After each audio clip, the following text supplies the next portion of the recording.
지난번에 이제 올리셨던 시를, 제 의견을 참작해서 다시 수정하셨죠? 네, 한번 낭송해 주세요. 이제야 알았습니다. 바하. 이미시여, 저는 이제야 깊이 알았습니다. 폭풍우 치던 어느 여름날, 비바람에 나뭇가지가 꺾이고, 모래바람이 휘몰아치고, 창문도 흔들흔들 휘 소리낼 때, 임은 포근한 품속에 저를 오래오래 감싸 안아 주었습니다. 폭풍우도 임의 사랑을 비켜갔습니다.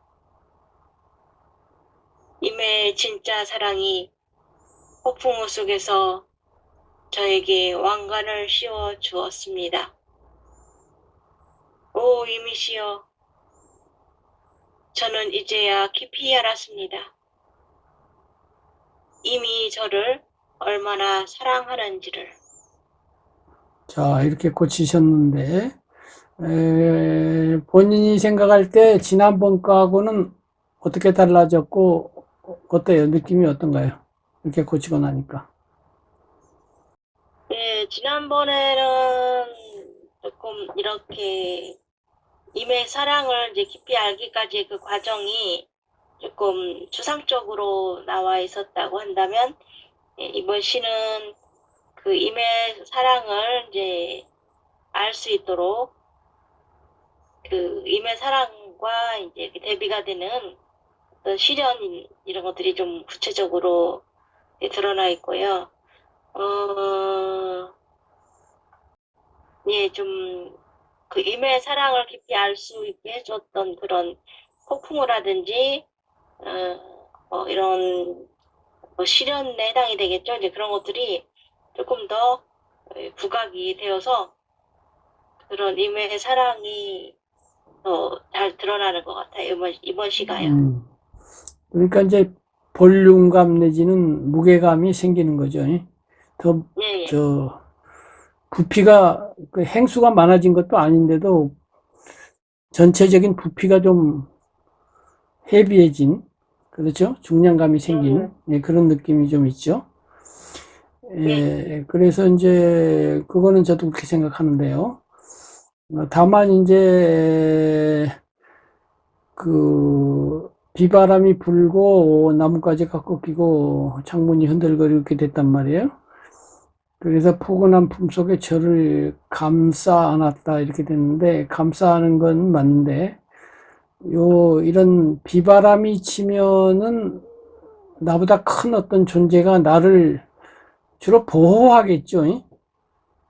감싸주는 게 결국 보호하는 거잖아요. 그죠? 예, 예, 보호하는 건데, 요거를 감싸 안아 주었다는 것도 뭐 괜찮긴 한데요. 어쨌든, 문제는 요거, 폭풍우도 이무 사랑을 비켜갔다고 그랬는데, 요게 좀 정확한 표현이 아닌 것 같아요. 이무 사랑, 이무 사랑을 비켜간 게 아니고, 폭풍우가 앞에 이런 폭풍우나 비바람이 이무 사랑 때문에 나를 침범하지 못하고 비켜간 거죠. 예, 그러니까 이무 사랑을 비켜갔다는 말은 정확한 건 아니겠죠. 그죠? 예, 예, 예, 요게 좀, 그, 그렇게 해서 감싸 주었습니다. 그렇게 해서 폭풍우가 지나갔지만 나는 이무 감싸 안아준 그런 품 안에 있었기 때문에 평화로웠다든지 뭐 안전했다든지 이런 거죠. 근데 이 말 자체는 폭풍우도 이무 사랑을 비켜갔다는 거는 그 좀 정확한 표현은 아닌 것 같거든요. 그죠? 어떤가요? 예, 어떤가요? 맞나요? 예, 예, 예, 예. 그래서 그다음에 두 번째 이제 저에게 왕관을 씌워주었다고 그랬는데 요게 맥락상 딱 맞아떨어지냐 이거예요. 이렇게 이미 이제 폭풍과 신이가 나를 감싸 줬는데 그 감싸준 것이 왕관을 씌워준 거하고 바로 맥락상 연결이 좀 안 되는 느낌도 있거든요. 감싸 안아줘 가지고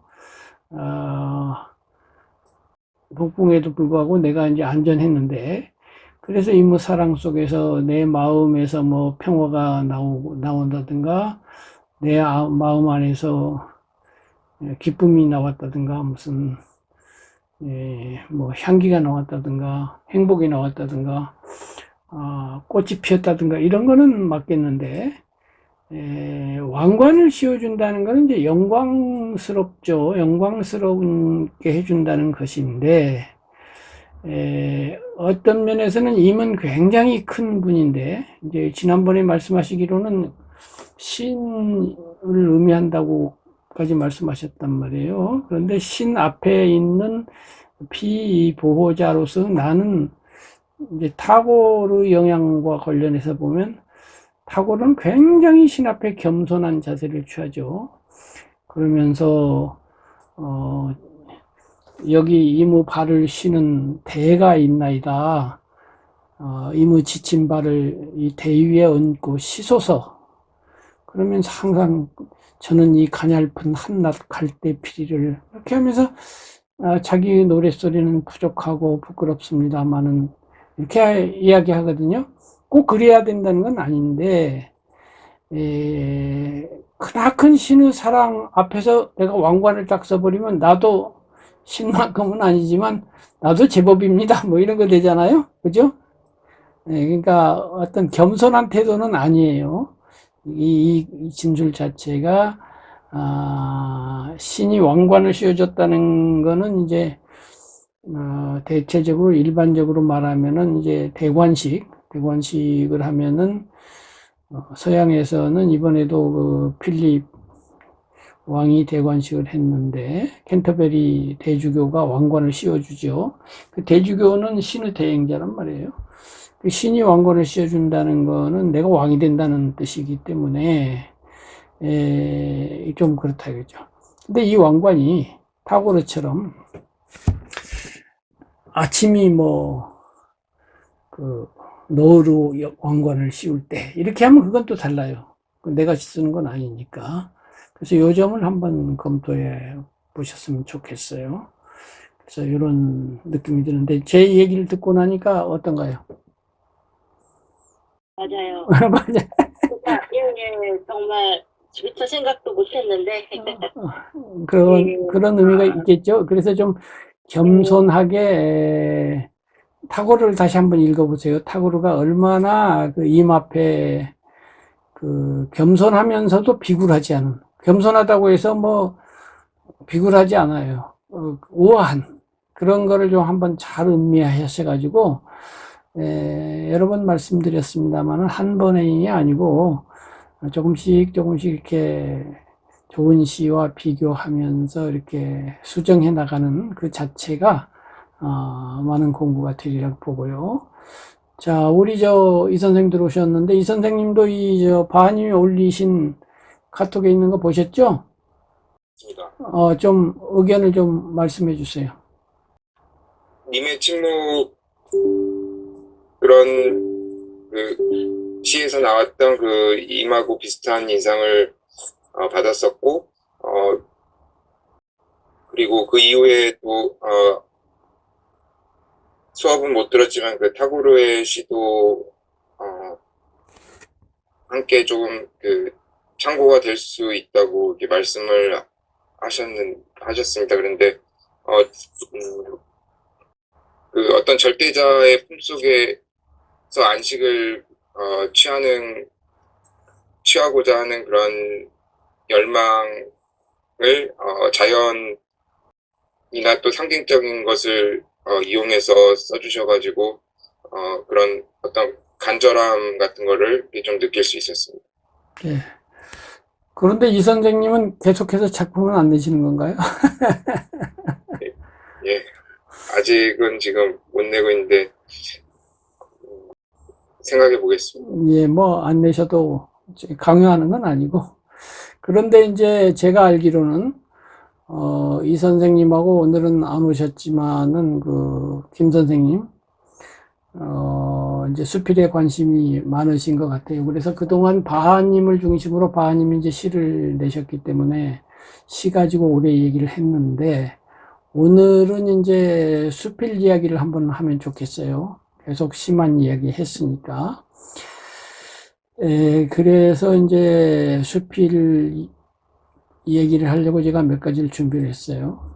요즘 PPT인데요. 문학의 영토라고 해서 PPT를 몇 장 준비했습니다.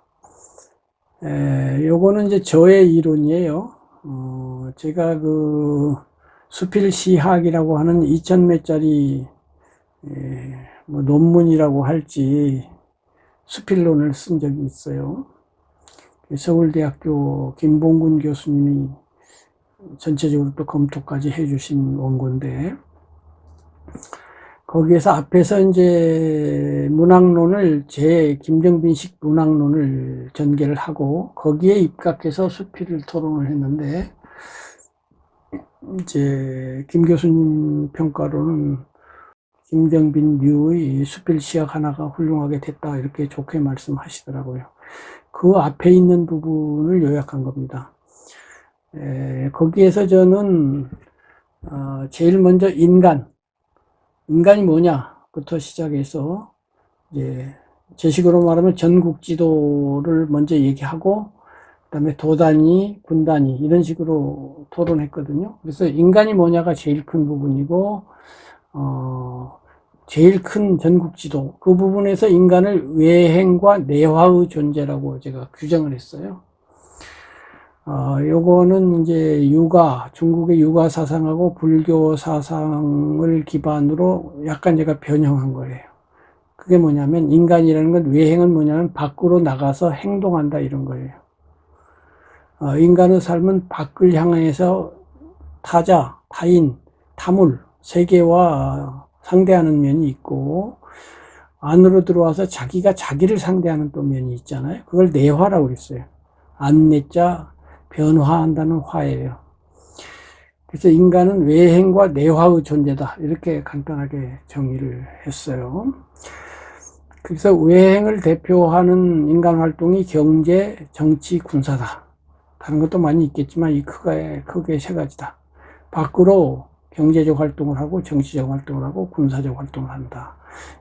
이 정치 군사라는 것은 꼭 뭐 사회 단위, 국가 단위의 정치 군사를 말하는 게 아닙니다. 두 사람이 있을 때, 저 친구 마음에 안 드는데, 얼굴 붉힐 수는 없으니 웃어주자고. 이게 정치거든요. 네.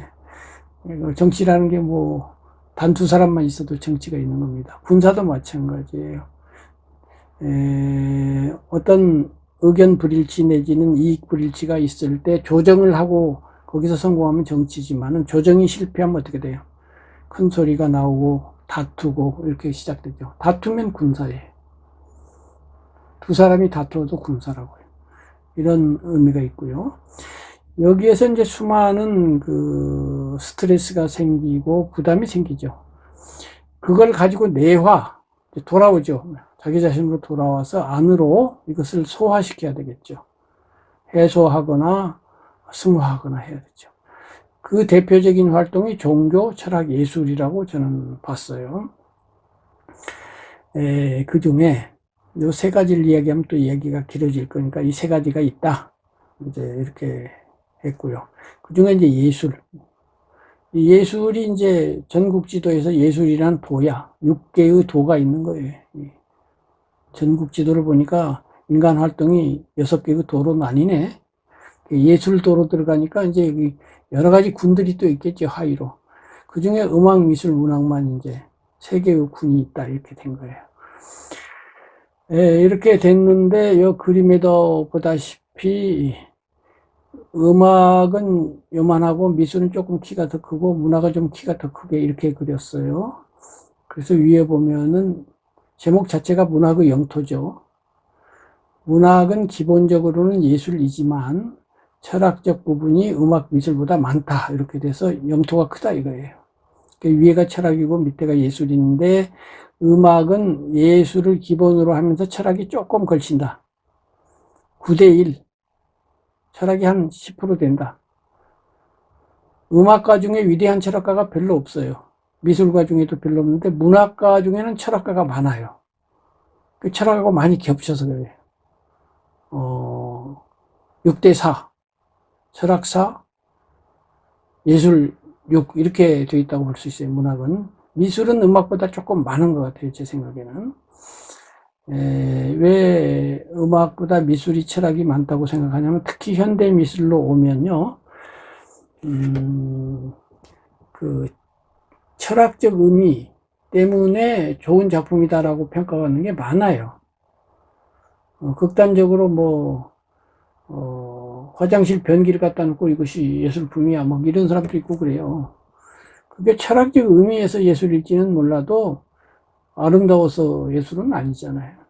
특히 현대미술도 올수록 거기에 무슨 철학적 의미가 있느냐 이것이 미술평가에 아주 중요해요. 근데 음악에서는 거기 철학적 의미가 있다고 해가지고 높이 평가받는 음악은 거의 드물어요. 그러나 없지는 않아요. 피아노 앞에 앉아가지고 아무 음악도 안 하고 가만히 앉아있는데 이것이 음악이다 이런 사람도 있긴 있어요. 그건 철학적 음악인데 극단적인 예죠. 근데 문학의 경우는 이제 철학성이 많아요. 그럴 수밖에 없는 게 소재 때문에 그래요. 소재 때문에. 철학과 문학은 똑같이 언어를 소재로 하고 언어라는 것 자체가 원래 의미가 있잖아요. 어떤 단어든 의미를 갖고 있죠. 그 의미 있는 언어를 갖고 하다 보니까 어쩔 수 없이 의미 있는 내용이 있게 마련이에요. 문학에는. 그런데 미술이나 음악이 소재로 삼고 있는 소리 또는 빛깔 혹은 형태 이런 것들은 물질태죠. 정신태가 아니에요. 언어는 정신태인데 인간이 있고 나서 있는 거예요. 언어는.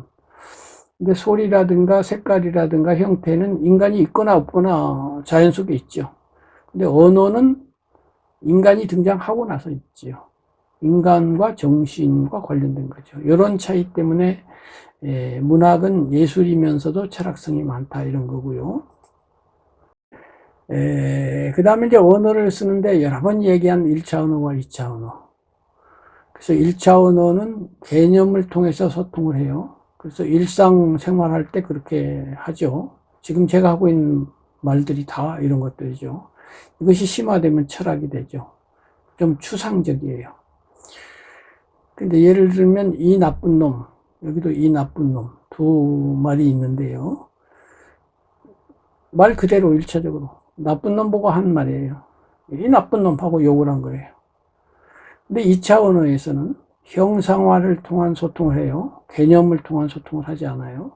이것이 이제 문학이에요. 언어를 철학적으로 쓰는 게 1차 언어 또는 일상생활 쓰는 게 1차 언어인데 2차 언어란 말이에요. 이건 추상화가 아니라 구상화. 머릿속에 그림을 떠올리게 해요. 모양을 떠올리게 합니다. 여기는 그림으로 치면 추상화처럼 저거 뭐 그린 거지? 산을 그린 건지 뱀을 그린 건지 모르겠어. 이렇게 되는데 이건 분명해요. 근데 이 나쁜 놈, 똑같은 이 나쁜 놈인데 2차 의미로 사용될 때예요. 이게 뭐냐면 예를 들면 짓궂은 아들이 엄마에게 장난을 하면서 사랑을 표현했어요. 그랬을 때 엄마는 얘 보고 이 나쁜 놈 그랬어요. 엄마가. 근데 이거는 1차 언어로서 나쁜 놈이란 뜻이 아니야. 귀여운 놈이라는 뜻이 될 수도 있고 너는 재미있구나라는 뜻도 있고 나는 너를 사랑해라는 뜻도 있고 여러 가지 의미에서 이 나쁜 놈 이렇게 했단 말이에요. 이거하고 정말 나를 해코지하는 사람 보고 이 나쁜 놈 한 거고 단어는 똑같은데 뜻이 전혀 다르잖아요. 이렇게 쓰는 게 2차 언어다는 걸 제가 말씀을 드리는 거예요. 그 다음에 이제 문학 언어. 2차 언어는 음악 효과와 의미 효과가 있다. 운율. 음악 효과가 이제 운과 율이 있는데, 운은 소리가 갖는 음악적 울림. 사러리랐다, 청산에 사러리랐다 할 때 리랐다, 리을 받침이 주는 그런 효과. 또는 무슨 얄리 얄리 얄랑셩 얄라리 얄라 이럴 때 그 니을 받침이 주는 효과, 그 밖에 다른 여러 가지 그 소리가 주는 효과 있죠. 사그락 사그락. 전라남도 담양에 가면 소세원이라고 하는 정원이 있죠. 한자어지만, 한자어의 그 원래 뜻도 그렇지만은 소하고 쇠가 이렇게 겹치면은, 소쇠하면은 뭔가 시원한 느낌이 주죠. 시옷받침이 주는 소쇠. 그래서 제가 호를 짓는다면 쇠자를 하나 넣어볼까 이런 생각을 할 때가 있었어요. 제 수필집 청산에 살리라에도 그런 비슷한 구절이 어디 있을 거예요, 아마. 소나기가 내릴 때 쏴쏴 내린다 하면은 뭔가 그 시옷받침이 주는 시원한 느낌이 들잖아요. 한문으로는 소나기를 취우라고 합니다. 취우. 근데 우리말 소나기하고 한자어인 취우하고를 이렇게 비교하면 대개의 경우에는 우리말이 훨씬 운에 의해서 운으로서 우리 귀에 적당한 묘사구나 하는 느낌이 들게 돼 있는데 소나기의 경우는 좀 아니지 않나 그런 생각이 들어요. 취우라고 할 때 그 취자가 주는, 이게 꼭 그 소나기가 바람이 불면서 쭉 이렇게 쏟아지는 느낌을 주거든요. 그래서 쭉, 예, 쭉 이렇게 하면 취우라는 말이 소나기란 말보다 소나기의 시적 느낌이 더 있다고 저는 느꼈어요. 그래서 그 수필에다가도 여기의 경우에서는 비가 추추 내린다고 하는 게 더 멋지지 않냐 이런 구절을 쓴 적이 있어요. 이것이 이제 운이에요. 이런 운에 민감해야 이제 글을 멋들어지게 쓸 수가 있거든요. 나중에 이제 또 기회가 있으면은 한시를 제가 가지고 어떻게 운이 한시에서 효과적으로 쓰이는지, 그 다음에 율도 그렇고요. 율은 이제 소리 하나가 내는 그런 운 말고 행이 반복되면서 두 줄이 되거나 석 줄이 되거나 우리 같으면 시조가 되거나 산산이 부서진 이름이여 허공 중에 헤어진 이름이여 불러도 주인 없는 이름이여 부르다가 내가 죽을 이름이여 이렇게 이제 반복하면서 낸다든가 하는 이런 율이 있지요. 한시에서는 이 율이 굉장히 중요합니다. 7자, 5자 해갖고 반복이 되죠. 이게 이제 음악 효과인데요. 그다음에 이제 의미가 있죠. 당연히 언어로 하니까. 이제 의미는 우회해서 말을 한다는 거예요. 2차 언어니까 직접 언어. 아까 말한 이런 1차 언어, 직접 언어가 아니고 2차 언어, 애둘러서 말을 하는 거죠. 그 중에 이제 가장 중요한 게 비유예요. 비유. 그다음에 상징, 암시, 비약, 역설, 뭐 기타 여러 가지 기법들이 우회해서 애둘러서 말하는 방법이 있고, 이런 기법들에 능숙해져야 이제 좋은 시도 쓸 수 있고 산문도 쓸 수 있는데, 오늘은 이 비유에 중점을 두려고 해요. 그래서 이제 수필로 들어가면요. 처음부터 다시 시작하면 전국 지도에서 사람 살리는 외행과 내화 밖으로 나가서 행동하는데 정치, 경제, 군사 스트레스를 받아가지고 안으로 들어온다. 안에서 소화를 하는데 종교, 철학, 예술. 그 중에 예술이다. 예술에는 음악, 미술, 문학이 대표적인데 그런 차이가 있다. 문학으로 들어갔어요. 문학으로 들어갔는데 문학은 1차 언어, 2차 언어 이렇게 해서 2차 언어로 하는 것이다 됐고, 그 다음에 이제 그 2차 언어 문학은 음악 효과와 의미 효과가 있다는 것이고, 그 다음에 이제 2차 언어가 이제 개념을 형상화하는 건데요. 개념을 형상화한다는 게 뭐냐 하면은, 이제 개념어로 말하고 1차 언어로 말하면 나는 산에서 살고 싶어. 오해의 여지가 없죠. 딱 됐는데, 형상화를 해가지고 문학 언어로 넘어오면은 시에서 운율을 넣어가지고 사러리 사러리랐다, 청산에 사러리랐다 해갖고 니을 받침이라 리랐다 이런 거를 반복 하는 율도 만들고 또 두 줄로 하는 율도 만들고 이 소리의 효과를 내 가지고 나는 산에서 살고 싶어 라는 뜻은 똑같아요. 사르리 똑같은데 요게 좀 멋들어지게 이제 문학적으로 들리도록 이렇게 하는 거고요. 소설 같으면 이제 서사, 이야기를 가지고 이제 말을 해서 소설이나 희곡에서는 산에서 살고 싶은 거를 어떤 주인공이 나와가지고 이제 어쩌고저쩌고 해갖고 이제 뭐 산으로 들어가든지 뭐 이야기를 만들어가지고 이제 산에서 살고 싶다는 말을 안 했는데 지난번에 얘기한 것처럼 형제라는 단어를 쓰지 않고 조식이가 콩과 콩깍지의 비유로서 형제를 이야기한 것처럼 산에서 살고 싶단 말은 하나도 없어 이야기에. 그런데 이야기가 그걸 말하죠. 예를 들면 이솝의 토끼와 거북이 이야기가 있다. 그러면은 거기에 부지런함이라든가 게으름이라든가 이런 단어는 하나도 없잖아요. 근데 이야기 자체가 뭘 말하고 있죠? 게으르면 안 돼. 부지런해야 돼. 이렇게 말을 하고 있잖아요. 이게 이제 문학 방식이죠. 소설이나 서사로 하는 방법이죠. 그 다음에 이제 수필이라는 게 있는데, 이 수필이 이제 문제예요. 수필이 뭐냐에 대해서는 수많은 그 토론들이 있고, 수많은 이론들이 있는 걸로 알고 있어요. 우리 바하님은 학교에서 문학을 가르치시니까, 거기서 수필을 뭐라고 가르치는지 모르겠는데, 보기 나름으로 이게 묘한, 어려운, 규정하기 어려워요. 그런데 이제 저는 저 나름대로 또 규정을 해야 되니까, 저는 이것을 혼장르성이라고 그래요. 섞일 혼자예요.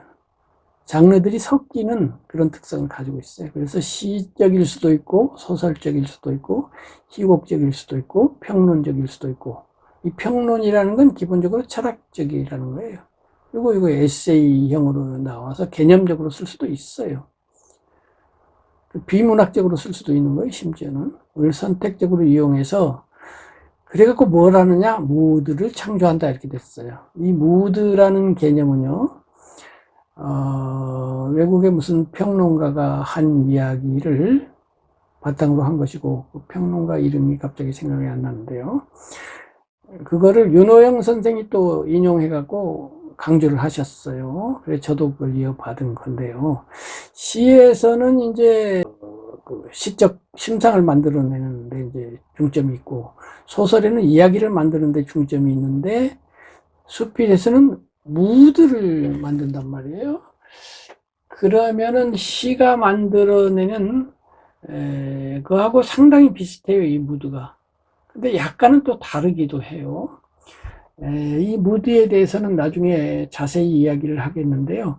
이 시에 비해서는 이 무드는 조금 그 시간적 경과를 거치면서 생겨요. 그리고 이 무드 속에는 전에도 강조한 것처럼 수필은 대개 그 작가 자신이 자신을 드러내죠.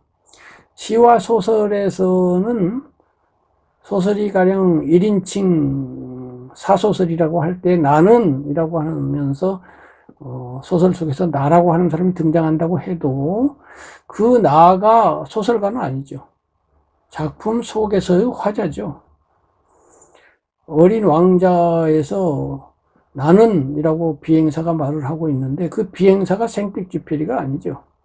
작품 속의 화자죠. 그러지만 수필에서 누군가가 나는 그러면 그거는 수필가죠. 근데 반드시 이 규칙이 적용돼야 되느냐? 수필에서도 소설이나 시에서처럼 화자를 등장시켜서 수필가가 아닌 나는이 그 안에서 진술할 수 있느냐? 이거는 또 토론의 여지가 있어요. 저는 거기까지 나가야 수필이 발전한다고 보는 사람인데요. 그 얘기는 언젠가 다시 한번 세밀하게 토론할 기회가 있을 거예요. 그러나 1차적으로는 수필에서는 수필가가 직접 진술을 한단 말이에요. 그 화자가 없어요. 그러다 보니까 수필가의 인격이 글에 녹아나게 되고요. 그 결과 그 무드는 수필가의 인격이라고 하는 것은 좌표상으로 보면 X축, Y축으로 놓고 보면은, 인품 플러스 개성이거든요. 인품이라는 건, 수직축으로서 밑에서 보통 사람, 학인, 군자, 뭐 성인 이렇게 등급으로 올라가는 거예요. 품격이 올라가요. 그런데 이제 개성은 이제 횡축이죠. 가로축으로서 성질이 급한 사람, 성질이 느긋한 사람, 뭐 기타 등등 용감한 사람, 나약한 사람, 기타 등등 있겠죠. 그래서 횡자표, 종자표상으로 그 사람은 성격은 느리면서 인품은 군자이면서 뭐 어쩌고 저쩌고 한 사람이 있겠죠. 거기에 이제 표현, 문학적 기술 이것이 있어서 문학적 기술과 합쳐져서 개성, 인격, 인품 이것이 합쳐지고 문학적 표현 기술이 합쳐져 갖고 수피르 무드가 생겨나는 거죠. 우아한 무드든지 뭐 거칠은 무드든지 나중에 이제 수필 작품을 감상할 것인데요. 피천득은 맑고 청신하고 깔끔하고 순수하고 긍정적이고 낙관적이고 이런 무드를 만들지만은 이런 무드만 있는 건 아니죠. 어둡고 뭐 침통한 무드를 만들 수도 있고 나중에 보여드리겠습니다만은 막 그 지사 막 격렬하고 용감하고 투쟁적이고 뭐 단호하고 이런 또 무드를 만들 수도 있는 거예요. 어쨌든 간에 그 무드가 이제 예술이라는 거죠. 간단히 말해서. 저는 그렇게 보고 있는 것입니다. 여기까지 이제 말씀드린 다음에 이제 비천득 선생님의 그 유명한 수필, 그 수필이라는 수필이 있죠. 저희들이 학교 다닐 때는 이것이 교과서에 실려 있었어요. 그때는 국정교과서 체제이기 때문에 교과서에 실려 있으면 전 학생이 다 배웠습니다. 그래서 이 수필이란 수필인데, 수필이라는 소재를 수필로 쓴 아주 특이한 수필이에요. 제가 이 수필을 이제 오늘 소재로 삼는 것은 뭐냐면은 여기에 비유가 많이 나오기 때문이에요. 오늘은 지금 비유 얘기를 하려고 그러거든요. 아까 바하님의 그 시에서도 제가 한두 가지 이렇게 하면 더 좋지 않을까요? 하고 의견을 냈는데 거기에 추가해서 지금 이 피 선생님의 그 수필에 나오는 비유를 가지고 공부를 해서 비유가 좀 많이 원용이 되면 시가 훨씬 더 시적이 되리라고 봐요. 그래서 한편으로는 수필에 대해서 한편으로는 시에 대해서 비유를 중심으로 생각할 수 있는 소재이기 때문에 이 수필이라는 수필을 먼저 감상한 다음에 말씀드릴게요.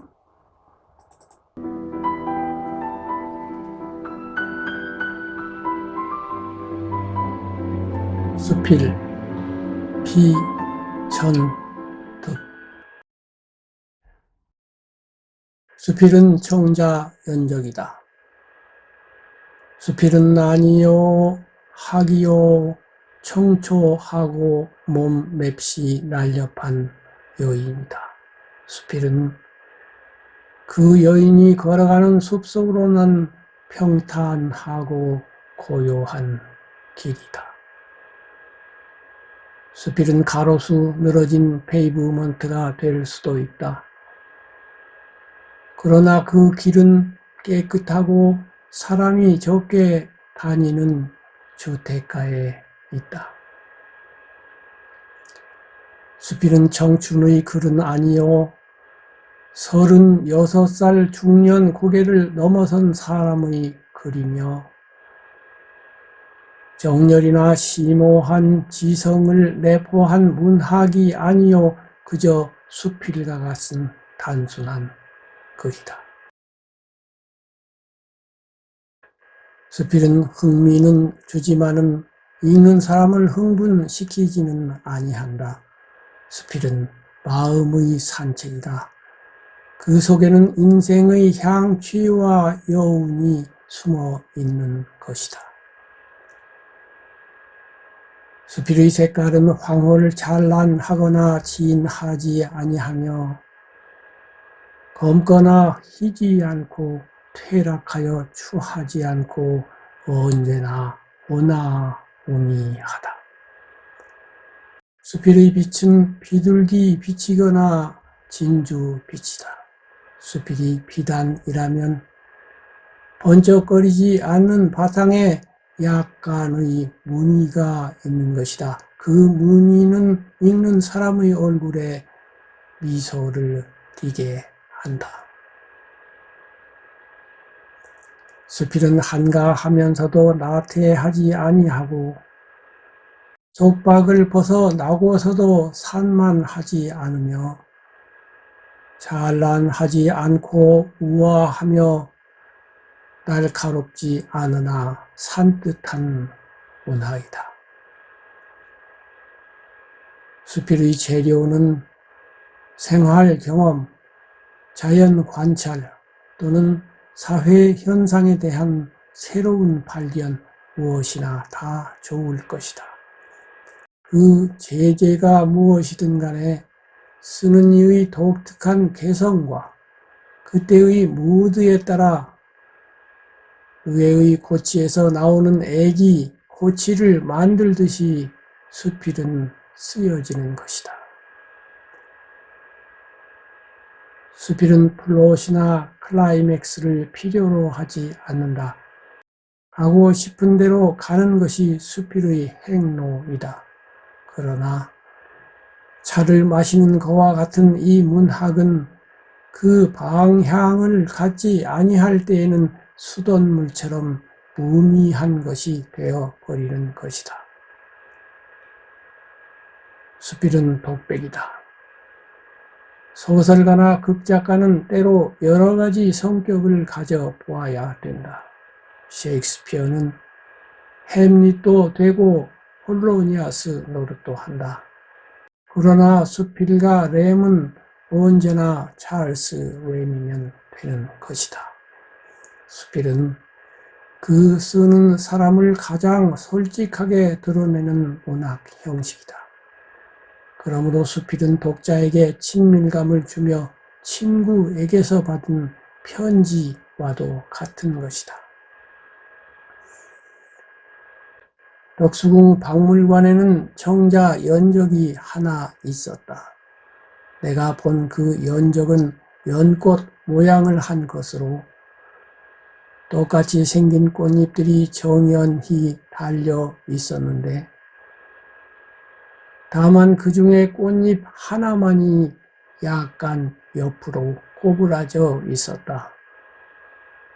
이 균형 속에 있는 눈에 거슬리지 않는 파격이 수필인가 한다. 한 조각 연꽃잎을 꼬부라지게 하기에는 마음의 여유를 필요로 한다. 이 마음의 여유가 없어 수필을 못 쓰는 것은 슬픈 일이다. 때로는 억지로 마음의 여유를 가지려고 하다가도 그런 여유를 갖는 것이 죄스러운 것 같기도 하여 나의 마지막 10분의 1까지 수째 초조와 번잡에 다 주어버리는 것이다.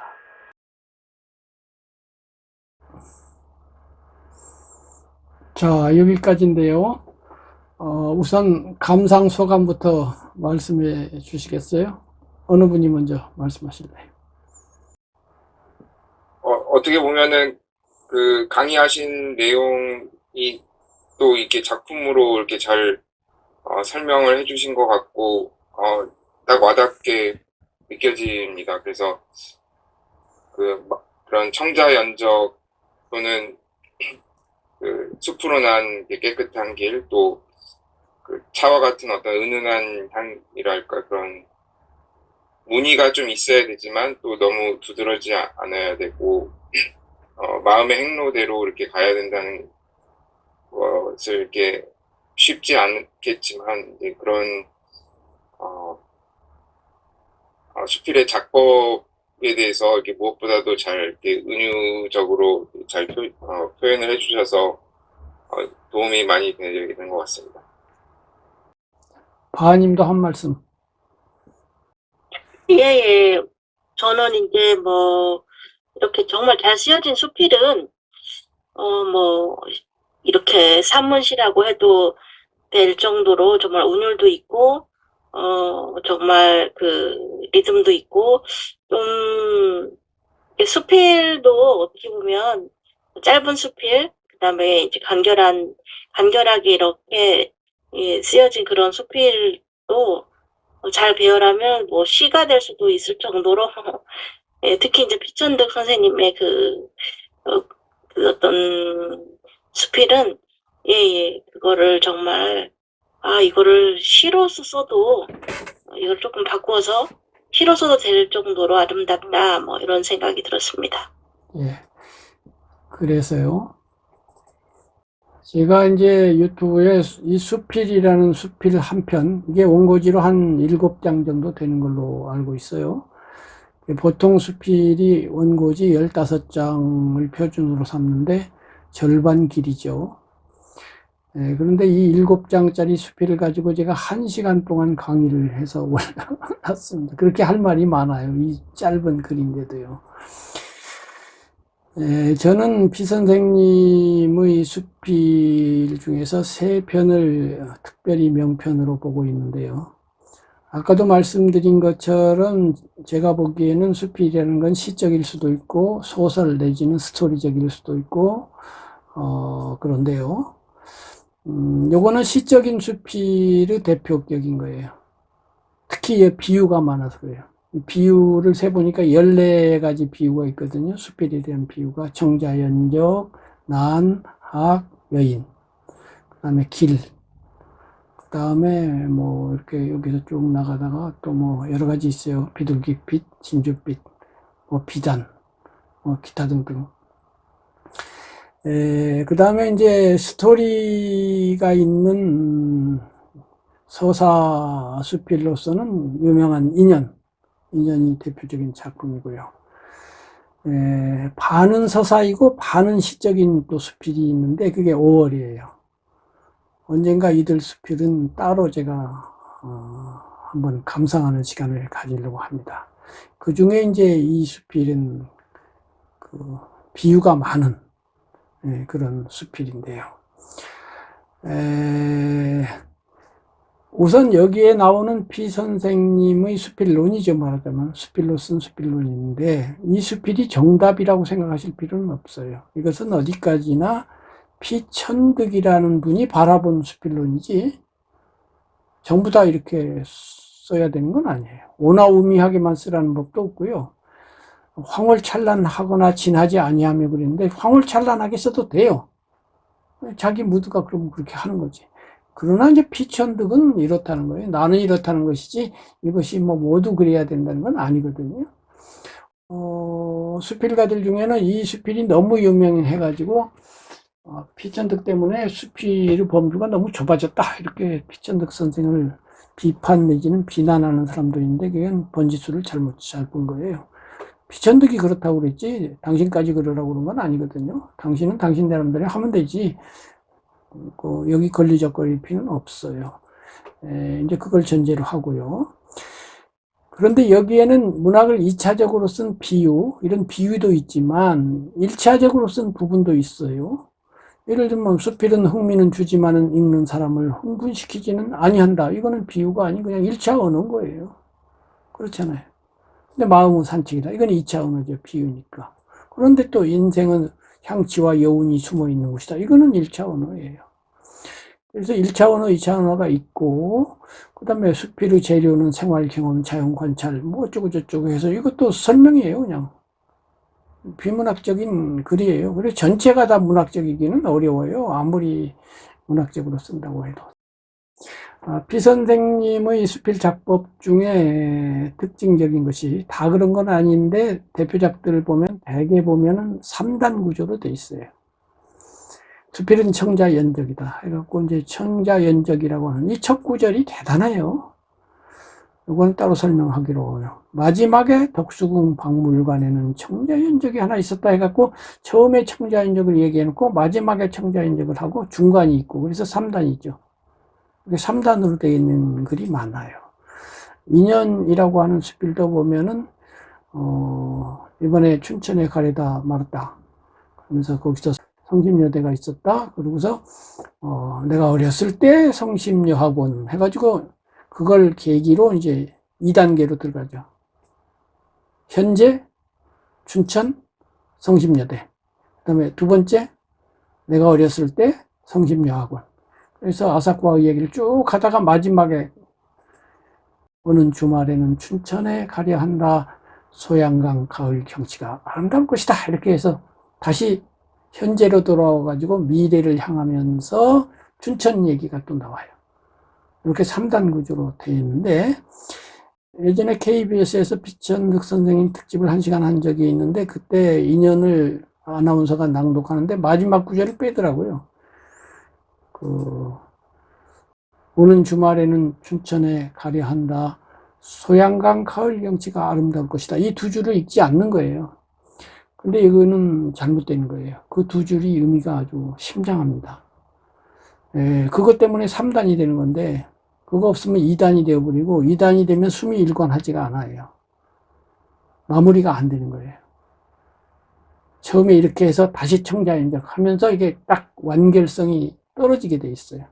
그거 말고도 마지막 구절에는 다른 의미도 있고 해서, 그게 문학적 효과가 있는 건데, 이 양반들이 그냥 그 스토리만 중요하다고 보고 전체적으로 관찰을 못한 것 같아요. 어쨌든 여기도 3단으로 돼 있어요. 먼저 이제 수필은 청자연적이다인데 요 한 구절을 읽고 우리 문학을 사랑하는 사람, 글을 쓰려고 하는 사람 깜짝 놀라야 돼요. 와, 어떻게 이렇게 시작하지? 이렇게 놀라야 돼요. 그런가 보다. 좋은 비유네. 이렇게 해가지고는 안 돼요. 그거는 문학적 감수성이 좀 예민하지 않은 거예요. 예민한 사람은 이거 보고 깜짝 놀라야 되고 이 한 구절을 보면 바로 외워져야 돼요. 수필은 정자연적이다. 수필은 난이요 하기요 청초하고 몸맵시 날렵한 여인이다. 수필은 그 여인이 걸어가는 숲속으로 난 평탄하고 고향기다. 여기까지는 바로 외워야 돼요. 저는 이걸 바로 외웠고 바로 여기까지 요 첫 문단 수필은 가로수 늘어진 베이브먼트가 될 수도 있다. 그러나 그 길은 깨끗하고 사람이 적게 다니는 주택가에 있다 하고서 요 몇 줄 안 되는 요 뒤에까지 여기를 외웠는데 이것만으로 수필가가 되는데 큰 도움이 됐다고 봐요. 제가 수필 연습을 별로 하지도 않고 쓰니까 바로 추천받았다고 그러는데 이런 수필을 비롯해서 몇 개의 수필을 깊이 외우고 음미하는 것만으로 됐지 많이 읽어서 된 건 아니에요. 물론 이제 나중에는 많이 읽었는데 첫 번째 작품은 많이 안 읽은 상태에서 썼고 두 번째 추천 받으려고 그때부터 때늦게 수필 선집이라는 거 그때 처음으로 읽었어요. 첫 번째 추천 받을 때는 수필 선집 같은 거 읽지도 않았어요. 근데 이거는 알고 있었어요. 왜 깜짝 놀라야 되냐면요. 피천득 선생님의 글은 간결체죠. 간결하고 단순하게 쓰고 깔끔한데 누누이 말하지만 그렇다고 간결체만 써야 되는 거 아니에요. 만연체를 써도 돼요. 자기가 그러고 싶으면 그렇게 되는데 이제 피 선생님은 그렇다 이거고요. 그러면 간결한 문장이라고 해도요. 단어 2개는 있어야 되잖아요. 주어와 수어는 있어야 될 거 아니에요. 그러니까 단어 2개 가지고 된 문장이에요. 수필 주어, 청자연적 수로. 수필은 청자연적이다. 이 이상 간결할 수 없는 문장으로 시작하는 거예요. 문학적인 재능이 있는 사람은요, 수필을 청자연적에 비유하는 아이디어를 가질 수가 있어요. 이 아이디어를 읽만한 사람 많을 거예요. 그러나 이제 이 아이디어는 피천득이 냈으니까 이제 우리는 이제 내면 흉내가 되지만은 여기 못지않는 멋진 비유를 생각할 수 있을 겁니다. 그런데 그 사람이 문장을 이렇게 시작할 가능성은 거의 적어요. 수필이 인격의 반영이라고 할 때요. 글을 이렇게 간결하게 쓴다는 건 인격이 간결하다는 거예요. 사람이 이렇게 되어 있어서 이렇게 쓰는 거예요. 일부러 이 양반이 그렇게 쓰려고 쓴 게 아니고 사람이 이렇게 간결한 분이에요. 마음이 순수하고 깔끔해. 그러니까 자기도 모르게 그런 사람이다 이러고 문장이 이렇게 나온 거예요. 그런데 그러면 연희 사람, 비천득처럼 깔끔하지 않은 성격을 가진 사람 혹은 문장 훈련이 덜 된 사람은 수필은 청자연적 아이디어를 냈다고 하자고요. 근데 글을 이렇게 안 써요. 어떻게 쓰느냐면 이렇게 써요. 내가 생각하기에 수필은 청자연적과도 같은 것이다. 이렇게 써요. 예를 들면 뜻은 똑같아요. 그런데 내가 생각하기에 수필은 청자연적과도 같은 것이다 라고 하는 문장하고 수필은 청자연적이다. 이거는 전혀 다른 문장이에요. 전혀 다릅니다. 군더더기가 너무 많아. 내가 생각하기에는 같은 것이다. 이런 게 왜 있어야 되죠? 그냥 수필은 청자연적이다. 얼마나 깔끔해요. 여기에도 내가 생각하는 말 안 해도 내가 생각하는 거겠지, 원. 굳이 그 말을 해야 될까요? 그래서 우리가 글을 써놓고 그런 걸 검토해야 되는 거예요. 그 군더더기를 자꾸 줄여나가고 군더더기를 쳐내야 되거든요. 수필은 청자연적이다. 이렇게 간단하게 시작했어요. 그런데 간결체라고 해서 이번에는 수필은 나이다. 수필은 학이다.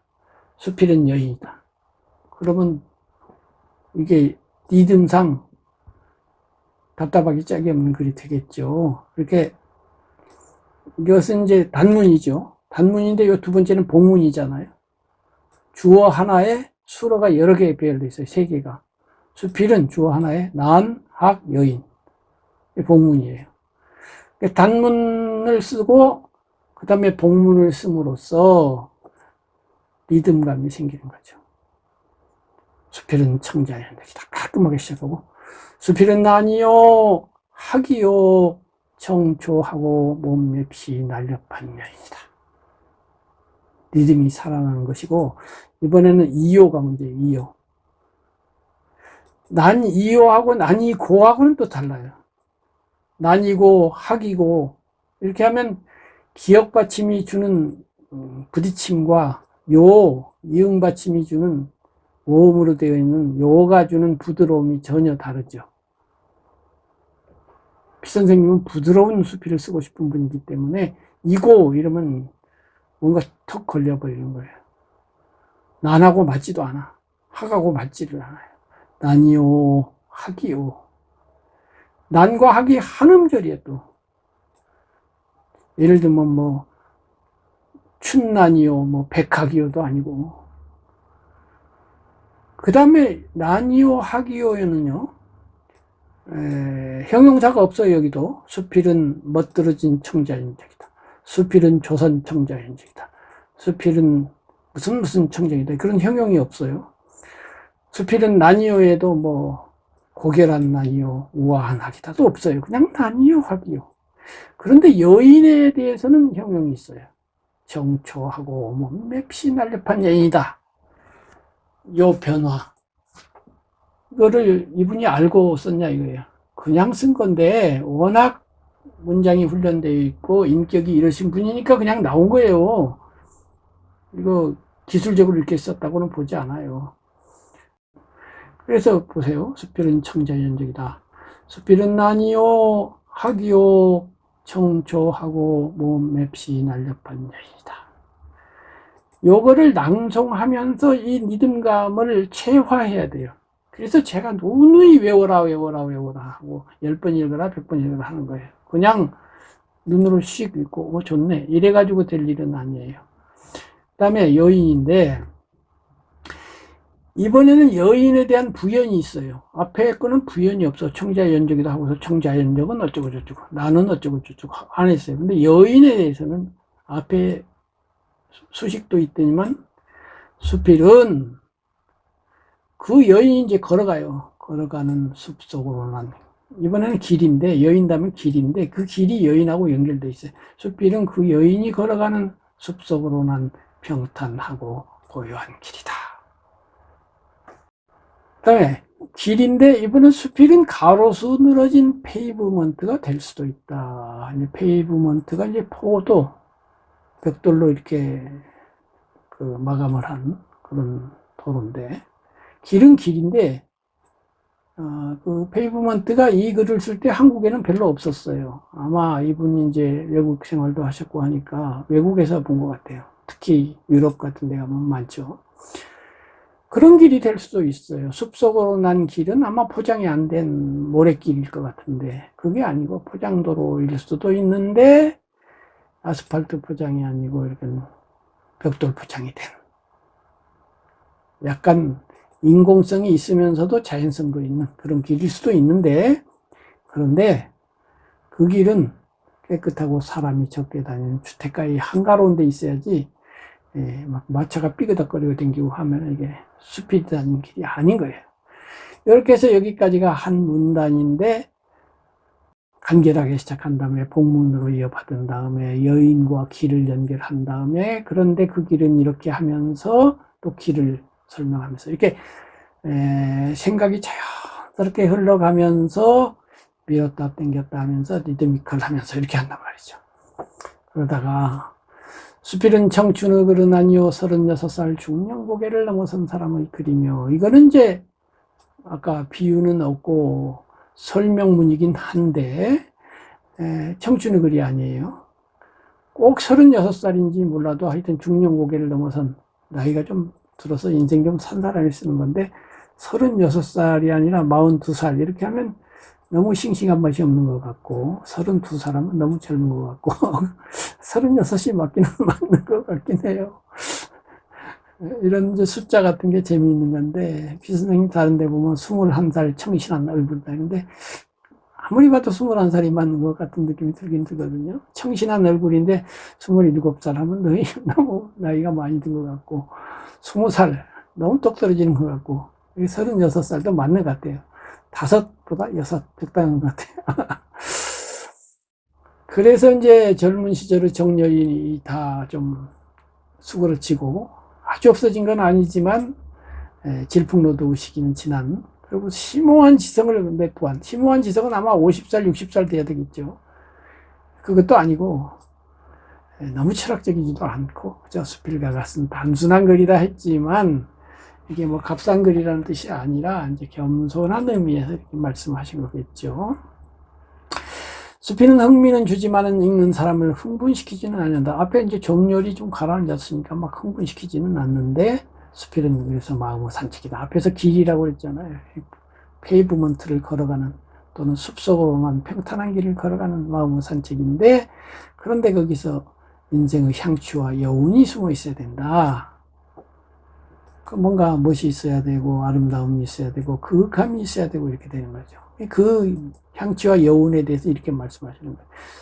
그 향취와 여운은 이제, 향취는 코로 느끼는 거지만은 그것을 눈으로 바꾸면 황홀찬란하거나 진하지 아니하며 너무 새빨갛거나 막 샛노랗거나 이렇지는 않고 약간 노르스름한 정도, 또는 약간 붉으스름한 정도, 이렇게 돼야지 아주 그냥 진하게 화장한 여인처럼 그렇게 되면 안 되고, 검건하시지도 않고, 검건하시다는 건 무채색이죠.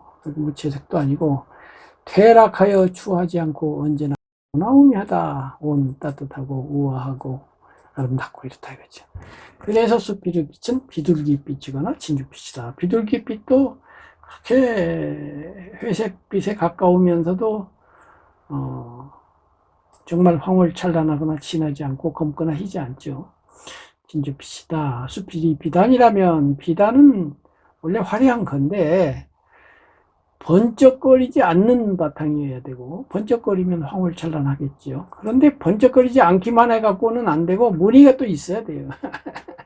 황홀찬란은 안 하더라도 그래도 무늬는 있어줘야지, 그 민색으로 한 가지 색으로 쭉 가면 안 되고 무늬가 있는 것이다. 그 무늬는 읽는 사람의 얼굴에 미소를 띠게 한다 할 때, 이 무늬라는 것은 이제 사람살이의 순간순간, 비록 작지만은 삶의 그 순간순간에 발견할 수 있는 아름다움, 사랑, 생동감, 뭐 이런 거겠죠. 같은 얘기죠. 수필은 한가하면서 나태하지 않냐고. 이게 이제 중용이라는 건데, 동양식으로 말하면. 한가하면 나태해야 되고, 나태하지 아니하려면 부지런해야 되는데, 한가하면서도 나태하지 않아요. 너무 부지런하지도 않은데, 그렇다고 게으르지도 않아. 이게 이제 중용이죠.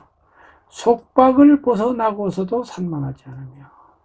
속박을 벗어나면 자유로운 건데, 자유로우면 막 어지럽게 날뛸 수가 있는데, 그런데 속박을 벗어나긴 했지만, 또 한편 이렇게 잘 정리된 느낌도 있는, 찬란하지 않고 우아하며, 이 앞에 한 말이죠. 황홀찬란하지 않고 오나우미하다. 이렇게 날카롭지 않으나 산뜻한 논학이다. 이제 여기는 수필을 쓰는 방법이에요. 수필의 재료는 생활 경험 갖고 해도 되고, 자연 관찰 갖고 해도 되고, 사회 현상에 대해서도 해도 된다. 무엇이든 좋다. 이제 사회 현상으로 가면 문학적 수필보다는 철학적 에세이, 비평적으로 가기가 쉽겠죠. 무엇이나 좋은데 그 제재가 무엇이든 간에 쓰는 이의 독특한 개성, 아까 제가 말했죠. 그 사람은 개성 그리고 무드 여기 말했는데 저는 여기에다가 인격, 인품을 더한 거예요. 개성과 인품을 합치면 인격이 돼요. 아까도 말한 것처럼 개성은 횡자표상으로 성격이 급하다 안 급하다 이렇게 해서 이거는 우열이 없어요. 성격이 급해도 장점이 있고 단점이 있고 성격이 느긋해도 장점이 있고 단점이 있어서 개성에는 우열이 없는데 이제 인품은 우열이 있죠. 보통 사람보다 군자는 더 높은 인품이니까 그래서 개성과 인품을 합쳐서 인격이 돼요. 그래서 그 인격으로부터 무드가 나와요. 여기는 인격이란 말은 또는 인품이란 말은 없어요. 그런데 누에의 입에서 나오는 애기 고치를 만들듯이 이게 이제 기가 막힌 일이에요. 요걸 알면 이제 문학 공부는 특히 수필 공부는 끝이다 이렇게 해도 돼요. 무슨 말이냐면은 이제 누에에 대해서 잘 모르실 거예요 아마 두 분은. 누에가 있다는 건 아시지만은 경험을 못했을 건데 저는 시골 살면서 누에를 경험한 사람이거든요. 그래서 누에를 이제 방에서 이렇게 키운다 그러면 채바 안에다가 이렇게 해서 한 5층, 6층으로 이렇게 층을 쌓아놓고요. 예, 이제 똥이 빠져나가도록 이렇게 발을 쳐놓고 누에를 키우면은 거기다 뽕을 갖다가 이제 얹어 놓으면 밤에 얘들이 이제 수백 마리, 수천 마리가 이게 사각사각 먹으면 비 오는 소리가 납니다. 이제 사각사각 먹어요. 그래서 잠을 자요. 뭐 시커멓고 나면 배부르면 잠을 4번인가를 자요. 그러니까 잠자고 나면 또 먹고 자고 이렇게 돼요.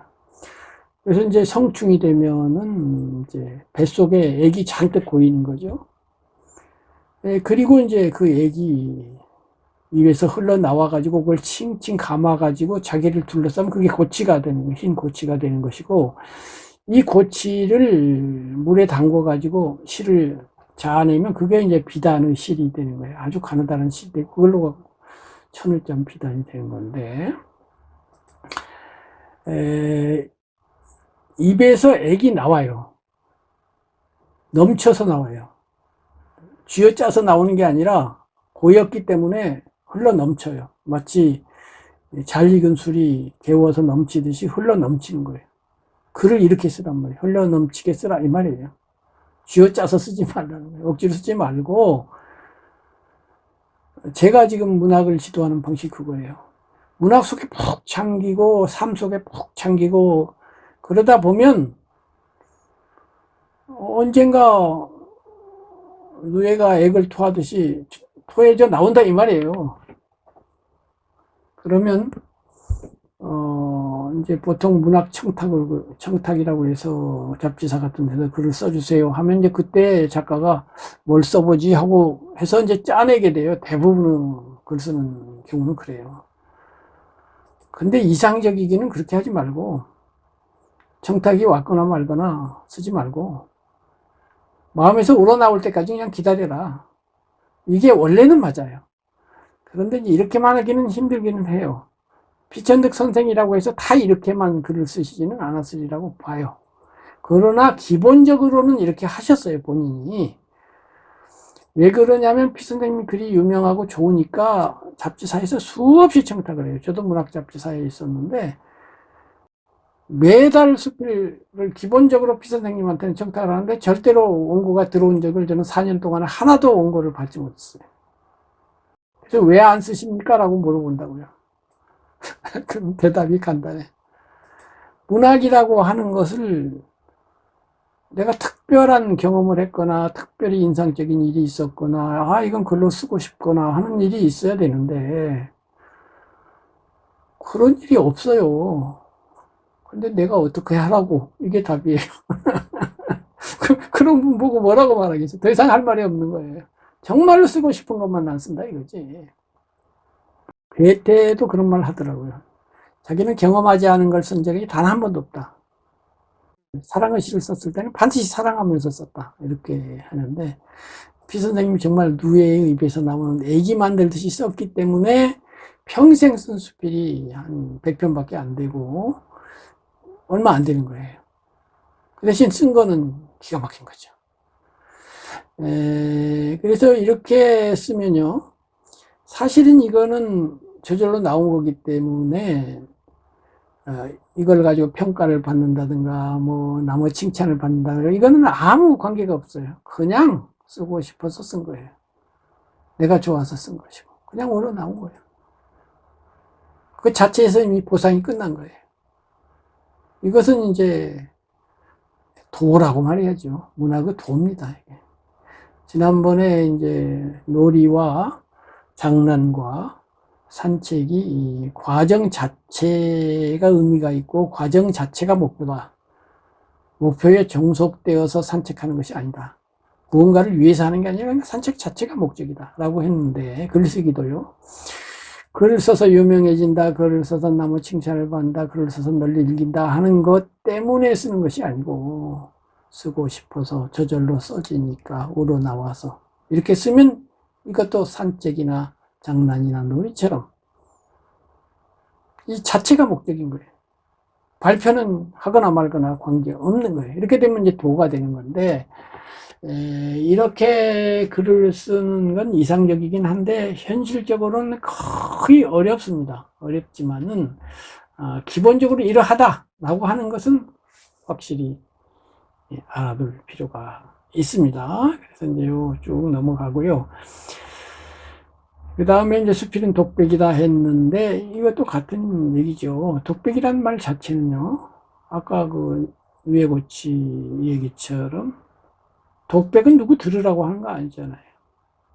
혼자 쭝얼거리는 거잖아요. 글도 누구 들으라고 쓰지 말고 그야말로 순수하게 쓰면 좋겠다 이 말이에요. 그러므로 수필은 독자에게 친밀감을 주며 친구에게서 받은 편지와 같은 것이다 이렇게 됐어요. 그 다음에 이제 덕수궁 박물관으로 넘어가는데 처음에 덕수궁 박물관 했는데 왜 앞에다가 이렇게 했느냐 하는 얘기예요. 내가 본 그 연적은 연꽃 모양인데 연꽃을 쭉 연꽃잎을 이렇게 붙여나가다가 그중 한 연꽃만 살짝 비틀어져 있는 거예요. 그중 꽃잎 하나만이 약간 옆으로 꼬부라져 있는 거예요. 한 20장, 25장이 쫙 있다가 하나가 살짝 비틀어져 있어요. 이 균형 속에 있는 눈에 거슬리지 않는 파격이 수필인가 한다 했는데 이것이 수필만 그런 게 아니에요. 예를 들면 외출을 하기 위해서 아름다운 여인이 성장을 하죠. 좋은 옷을 입고 딱 신발까지 잘 갖춰 입고 나서 머리에다 핀을 하나 꼽는다든가 남자가 멋지게 신사복을 입고서 넥타이에다 넥타이 핀을 하나 꽂는다든가 모자를 딱 썼는데 모자를 살짝 5도 간격으로 비틀어지게 살짝 기울여 쓴다든가 이것이 눈에 거슬리지 않는 파격이거든요. 이게 멋이잖아요. 너무 100% 1에서 100까지 가장하면 재미가 없잖아. 살짝 일부러 흐트르는 거죠. 요 흐트름을 하려면요. 한 조각 연꽃잎을 꼬부라지게 하기에는 마음의 여유가 있어야 된다. 마음이 약간 여유롭고 군자여야 된다 이 말이지. 그렇지 않으면 너무 완전하려고 그러면 안 되고 약간 어수룩한 척. 이제 피 선생님의 구원의 여상이라는 작품을 보면 자기가 이상적으로 생각하는 여인을 묘사하고 있는데 거기도 보면 그 여인은 말하자면 일면 어수룩하면서도 야무지다 뭐 이런 거 있는데 예, 이런 거예요. 그런데 이제 그 마음의 여유가 있었으면 좋겠는데 못 쓰는 건 슬픈 일이다. 때로는 억지로 마음의 여유를 가지려고 해요. 그래서 앞에서 누에의 입에서 나오는 애기 고치를 만들듯이 써야 되는데 그렇게 안 쓰고 억지로 액을 짜내려고 하는 거죠. 그래서 억지로 없는 여유를 만들려고 하다가 이번엔 또 그것이 죄스러운 것 같기도 하여 나의 마지막 10분의 1 정신이 열이 있는데 초조와 번잡에 다 줘버린 것이다 이렇게 됐는데 이 글에서 이 문단은 문제거리예요. 피천득 같이 아주 훌륭한 수필가가 이거는 아무리 제가 존경하는 선생님이지만 비판을 안 할 수가 없어요. 이 문장은 전체와 조화를 이루고 있지 못해요. 여기까지 얼마나 우아하고 부드럽고 솔직하고 여유롭고 청초하고 이렇게 됐습니까? 그런데 마지막에 초조와 번잡으로 끝나면 되겠어요. 이게 전혀 어울리지 않는 말이죠. 오나 우미하고 어울립니까? 약간은 무늬가 있는 거하고 어울립니까? 향취와 여운하고 어울립니까? 형자연적, 난학, 청초한 여인, 뭐 초조와 번잡하고는 전혀 이게 맞질 않아요. 죄스러운 것은 또 왜 나와요? 억지는 또 왜 나와요? 이렇게 되면 안 돼요. 그러니까 피 선생님이 작가로서는 훌륭하신데 이렇게 작품을 분석해서 논리적으로 파악하는 데는 감히 말하지만 저처럼 이렇게 하시질 않아요. 그래서 이렇게 된 거예요. 심지어는 이것이 교과서에 발표돼서 아마 몇 천만 명이 읽었을 거예요. 전 국민이 다 읽었다고 해야 돼요, 우리 세대는. 그런데 아무도 이 얘기를 지적을 안 한 거야. 이걸 제가 지금 살아계셔서 지적을 하면 선생님이 이거 아마 고쳤을 거예요. 고치거나 뭐라고 다른 말로 바꿨을 거예요. 오브라지기에는 마음의 여유로 필요로 한다. 이런 얘기 하지 말고 다시 비유로 들어가. 수필은 청자 연작이다 했으니까 예를 들면 수필은 흘러가는 강물이다.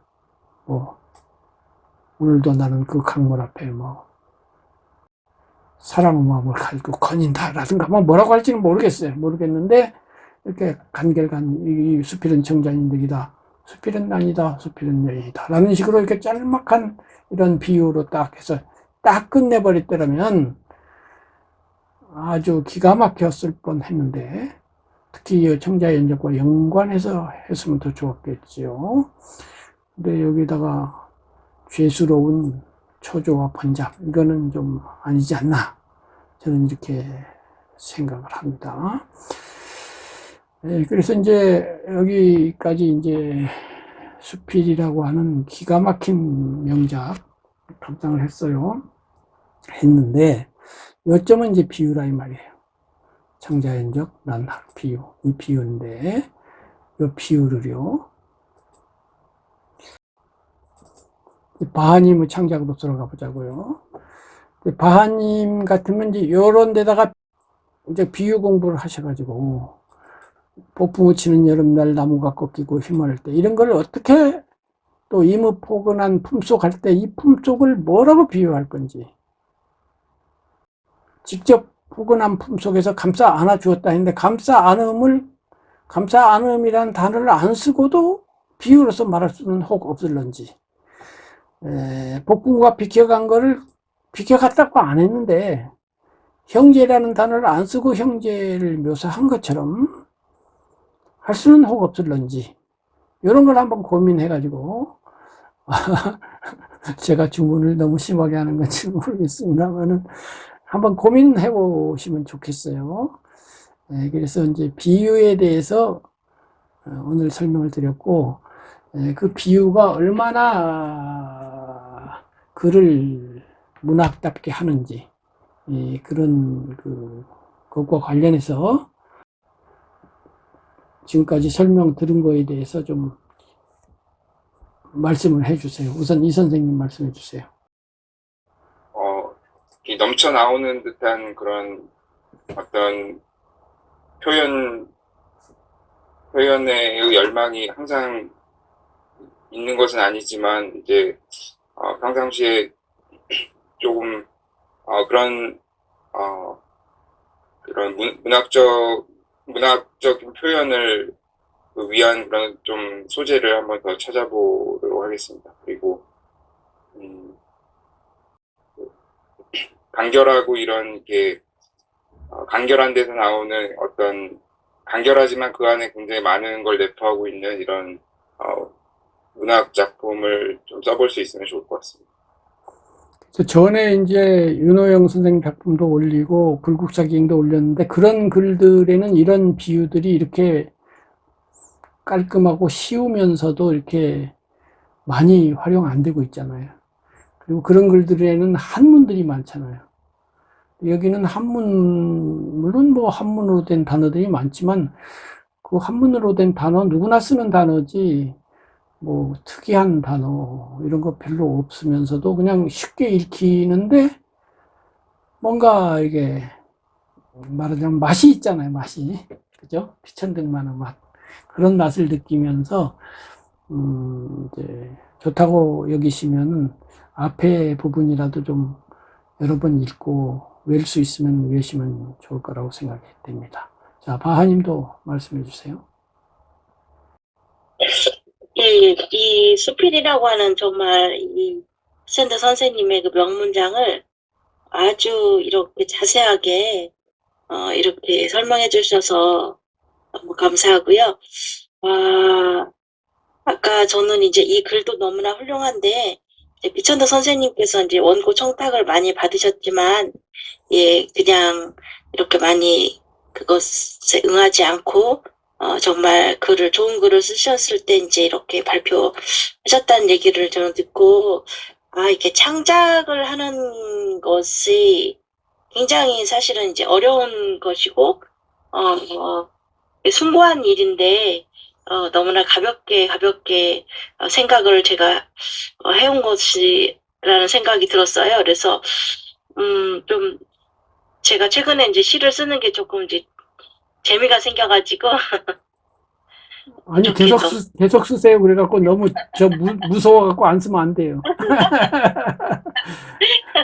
비선생님은 비선생님이고 우리는 비선생님이 아니니까 비선생님처럼 할 수는 없어요. 그러니까 비선생님도 그리고 억지로 쓴 글도 있으니까 걱정 마시고 많이 쓰도록 하셔요. 네, 저는 그 끝부분에서요. 네.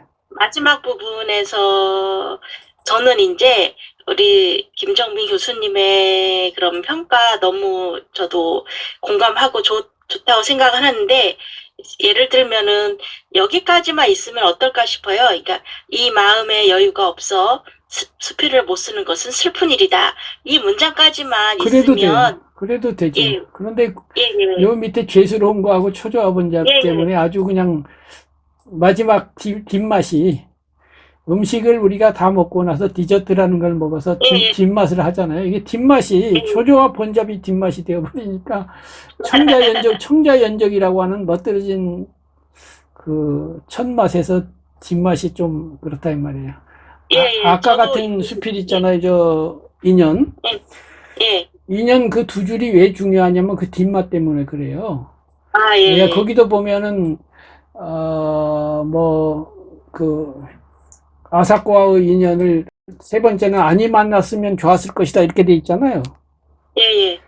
그러면은 피 선생님이 긍정적인 세계관을 갖고 있고 앞에서는 춘천이라고 하는 맑고 깨끗한 분위기로 시작했다가 안 만났으면 좋았다 하고 아까 퇴락하여 이렇게 뭐 하지 아니하고 있잖아요. 퇴락하여 추하지 않고라고 했는데 퇴락하여 추한 거 아니에요. 맞아요. 그 유치원생에서 대학생에서 마지막에는 좀 퇴락한 모습을 봤잖아요. 그래서 좀 마음이 좀 착잡한데 세 번째는 안 맞으면 좋겠다. 거기서 끝내버리면 이게 비천득답지 않고 글 자체가 쳐져버린다 이 말이지, 내 말은. 그런데 그 두 줄 때문에 오는 주말에는 춘천에 가려 한다. 소양강 가을 경치가 아름다울 것이다. 아름다운 소양강 가을 경치 미래. 거기서 그 퇴락한 마음을 다시 들어올려서 긍정적이고 낙관적이고 그래도 여유롭고 삶을 사랑하는 마음으로 딱 끝내니까 뒷맛이 좋잖아요. 그 두 줄이 그런 효과가 있는 건데 KBS 사람들이 그런 걸 몰랐더라 이 말이고, 비 선생님이 거기서는 그렇게 멋들어지게 했어요. 그 글을 쓸 때는 그러한 심리 상태에 계셨는데 이 글을 쓸 때는 그러한 심리 상태보다 조금 못했던 거예요, 사실은. 왜 그러냐면 이때가 그 부산 피난 시절, 그 험악하던 시절이거든. 그러다 보니 이게 된 건데, 나중에라도 그것을 발견했어야 되는데, 이것을 그렇게 분석하는 그것이 아니시다 보니까, 그냥 그런가 보다 하고 내버려뒀나 봐. 나중에라도 고치면 되잖아요. 네, 그래. 어쨌든 그렇게 되는 거예요. 그래서, 감히 이제 이 명작을 제가 이야기를 했는데, 이거는 제 말이 맞지 않을까 싶긴 합니다. 어쨌든. 그래서 이제 오늘은 이렇게 비유 가지고 얘기를 했고요. 괜찮으시면 비유를 한번 하여튼 시에다가 응용을 해보면 좋겠고, 이제 다음에는 이제 제가 이 비유를 빌려갖고 쓴, 지난번에는 타고르 시를 영향받아갖고 쓴 시를 얘기했는데, 피천득 선생의 이수필에 영향받아 쓴 저의수필이 있어요. 그래서 제가 비유를 하면 어떻게 되는지를 제가 보여드릴 테니까, 그걸 잘했다는 게 아니라 이런 경우가 있다는 걸 보시고, 예를 들면 수필에 대해서 나도 이렇게 써보는 거예요. 수필은 무엇이다. 수필은 무엇이오. 피 선생님하고 비슷한 문장으로 몇 가지만 한번 써보는 것도 괜찮아요.